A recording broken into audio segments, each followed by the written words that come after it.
नमस्कार, हिमाचल न्यूज में आपका बहुत बहुत स्वागत है। चलिए शुरू करते हैं आज की 10 फटाफट बड़ी खबरों से। बजट सत्र में 13,000 करोड़ से अधिक का सप्लीमेंट्री बजट पेश करेगी सुक्खू सरकार। सरकार का वार्षिक बजट वास्तविकता से परे होता है, जिसका परिणाम यह है कि प्रदेश सरकार को वित्त वर्ष के अंत में सप्लीमेंट्री बजट यानी अनुपूरक बजट पारित करना पड़ता है। यह तय है कि फरवरी में शुरू हो रहे बजट सत्र में 13,000 करोड़ से अधिक का अनुपूरक बजट पेश होगा। सरकार का रिवाज हो चुका है कि सरकार में निर्धारित नहीं किया जाता कि कितना खर्च होना है, कहां खर्च होना है और कब खर्च होना है। लोकसभा चुनाव में SC/ST वर्ग की 131 सीटें जीतने के लिए कांग्रेस ने शिमला में बनाई रणनीति। अनुसूचित जाति और अनुसूचित जनजाति वर्ग के लिए देश में आरक्षित लोकसभा के 131 सीटों को जीतने के लिए कांग्रेस ने राजधानी शिमला में रणनीति बनाई। इसमें अनुसूचित जाति की 47 और अनुसूचित जनजाति के लिए 84 सीटें आरक्षित हैं। प्रदेश कांग्रेस मुख्यालय राजीव भवन में हुई कांग्रेस के SC/ST विभाग की राष्ट्रीय कार्यकारिणी की बैठक में 100 दिन की योजना तैयार की गई। सीएम सुक्खू ने कहा, कृषि संबंध क्षेत्रों को बढ़ावा देने के लिए 34,490 करोड़ रुपए की ऋण योजना। मुख्यमंत्री सुखविंदर सिंह सुक्खू ने कहा कि राज्य में उपलब्ध संसाधनों और बैंकिंग संरचना के आधार पर कृषि और अन्य संबंध क्षेत्रों को बढ़ावा देने के लिए 34,000 करोड़ रुपए की ऋण क्षमता योजना तैयार की गई। उन्होंने कहा कि क्रेडिट योजना पिछले वर्ष की तुलना में 8% अधिक है। इस अवसर पर उन्होंने नाबार्ड स्टेट फोकस पेपर 2024-25 भी जारी किया। हिमाचल को केंद्र सरकार ने एक बार फिर किया निराश। वित्त मंत्री निर्मला सीतारमण ने देश का अंतरिम बजट पेश किया। बजट के बाद से ही नेताओं के काफी मिक्स रिएक्शन आ रहे हैं। सुक्खू ने कहा कि आपदा से हुए नुकसान पर केंद्रीय बजट से काफी उम्मीदें थीं। रेल नेटवर्क पर भी कुछ भी नहीं मिला। हिमाचल को केंद्र सरकार ने एक बार फिर से निराश किया है। आपदा से हुए नुकसान की भरपाई के लिए काफी उम्मीदें इस बजट से थी। विशेष राहत पैकेज की उम्मीद थी। इनकम टैक्स से कोई लाभ नहीं हुआ। अमेरिकन ड्राई फ्रूट पेकान नट सुधारेगा किसानों की आर्थिकी, बढ़ेर में विकसित होगा क्लस्टर। हिमाचल प्रदेश में अमेरिकन ड्राई फ्रूट पेकान नट की खेती होगी। कांगड़ा जिले के विकासखंड पंचरुखी के बढ़ेर में शिवा प्रोजेक्ट के तहत इसका क्लस्टर विकसित होगा। 10 हेक्टेयर क्षेत्र में इसकी खेती से 40 किसान परिवार जुड़ेंगे। प्रथम चरण में यहाँ पर 10 हेक्टेयर में 3,000 के करीब पौधे लगाए जाएंगे। विदेशों से नई उन्नत किस्म की वैरायटी का आयात कर इसे हिमाचल में उगाया जाएगा। मनरेगा में कार्य करने में कुल्लू, शिमला और ऊना सबसे आगे। आपदा प्रभावित जिलों के लिए मददगार बनी योजना। सोलन, कांगड़ा और लाहौल स्पीति कार्य दिवस आयोजित करने की प्रतिशतता में पीछे रहे हैं।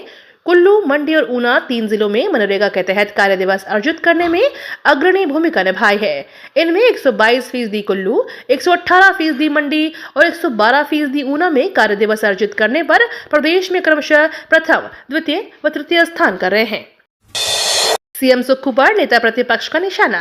हिमाचल के पूर्व सीएम एवं नेता प्रतिपक्ष जयराम ठाकुर ने मुख्यमंत्री सुखविंदर सिंह सुक्खू पर बड़ा हमला बोला। शिमला में प्रेस कॉन्फ्रेंस में जयराम ठाकुर ने कहा कि जो लोग दुनिया नहीं देख सकते हैं, उनके साथ सचिवालय के बाहर सरकार ने बुरा बर्ताव किया है, उनके कपड़े तक फाड़ गए। हिमाचल में पर्यटन विकास के लिए सहायक बनेगा अंतरिम बजट। रेल विस्तार के लिए भी होगी वृद्धि। प्रदेश सरकार कांगड़ा जिला को पर्यटन राजधानी के तौर पर विकसित करना चाहती है, जिसके लिए केंद्रीय वित्त मंत्री निर्मला सीतारमण का अंतरिम बजट सहायक बनेगा।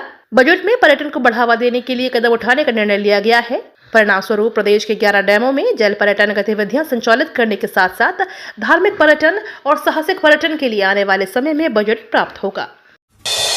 लाहौल में बर्फ से निपटने के लिए BRO ने कसी कमर। सीमा क्षेत्र सरचू और संसारी नाला तक सड़क की देखरेख करने वाले सीमा सड़क संगठन ने बर्फ हटाने के लिए कमर कस ली है। BRO की 70 और 94 RCC ने बर्फबारी से निपटने के लिए 34 मशीनों समेत 240 कामगारों की फौज तैयार की है। सीमा सड़क संगठन 70 RCC के पास मनाली से रोहतांग टॉप पर और लाहौल के तांदी से लेकर हिमाचल सीमा सरचू तक का हिस्सा है। विक्रमादित्य बोले, क्षतिग्रस्त सड़कों की मरम्मत के लिए 72 करोड़ रुपए की राशि जारी। हिमाचल में गत बरसात के दौरान भारी बारिश से क्षतिग्रस्त सड़कों की मरम्मत के लिए राष्ट्रीय आपदा प्रतिक्रिया कोष के तहत 72 करोड़ रुपए की राशि जारी की गई। यह जानकारी लोक निर्माण मंत्री विक्रमादित्य सिंह ने दी। उन्होंने बताया कि यह राशि प्रदेश के विभिन्न क्षेत्रों में क्षतिग्रस्त सड़कों की मरम्मत पर व्यय की जाएगी। कुल्लू में स्नोफॉल का दौर जारी। 2 फरवरी तक शिक्षण संस्थान बंद। हिमाचल प्रदेश के जिला कुल्लू में बारिश और बर्फबारी का दौर जारी है, तो वहीं जिला कुल्लू के अधिकतर इलाकों में अब बर्फ की सफेद चादर से ढक गए हैं। ऐसे में ग्रामीण क्षेत्रों में बर्फबारी को देखते हुए जिला प्रशासन के द्वारा सभी शिक्षण संस्थानों को बंद कर दिया गया है। इस बारे में जिला प्रशासन के द्वारा अधिसूचना जारी की गई और आज सभी शिक्षण संस्थान बंद कर दिए गए हैं। हिमाचल में अब आफत बना मौसम, भारी बर्फबारी से 16 NH सहित 241 रोड बंद। हिमाचल प्रदेश में बारिश और बर्फबारी के चलते अब 6 नेशनल हाईवे सहित 241 सड़कें बंद हो गई हैं। इसके साथ ही 677 ट्रांसफार्मर ठप पड़ गए हैं। चंबा के पांगी, शिमला के नारकंडा, मनाली के हामटा और अटल टनल के आसपास 1 फीट से अधिक बर्फ अब तक गिर चुकी है। लगातार बर्फबारी का दौर लाहौल घाटी में भी जारी है। खुशखबरी, हिमाचल बोर्ड की 10वीं और 12वीं की संशोधित डेट शीट होगी जारी। हिमाचल प्रदेश स्कूल शिक्षा बोर्ड ने 10वीं और जमा 2 की संशोधित डेट शीट जारी कर दी है। इसे जारी करने के लिए वीरवार यानी आज मंथन किया जाएगा। स्कूल शिक्षा बोर्ड के अध्यक्ष और DC कांगड़ा डॉक्टर निपुण जिंदल परिवार को वीरवार को बोर्ड सचिव डॉक्टर मेजर विशाल शर्मा व अन्य अधिकारियों से बैठक करेंगे।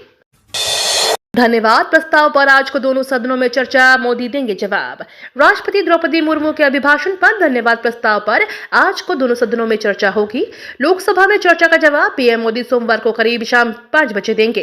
पीएम मोदी का जवाब राजनीतिक रूप से काफी महत्वपूर्ण माना जा रहा है। दोनों सदनों में चर्चा की शुरुआत महिला सांसद करेंगी। लोकसभा में चर्चा के लिए 12 घंटे का समय रखा गया है। लंच ब्रेक नहीं होगा। 30 रुपए प्रति किलो के भाव से मिलेगा भारत चावल। केंद्र सरकार ने चावल के बढ़ते दामों पर अंकुश लगाने के लिए नई योजना बनाई है। सरकार आम लोगों को अगले हफ्ते से 29 रुपए प्रति किलो के भाव से चावल उपलब्ध कराएगी।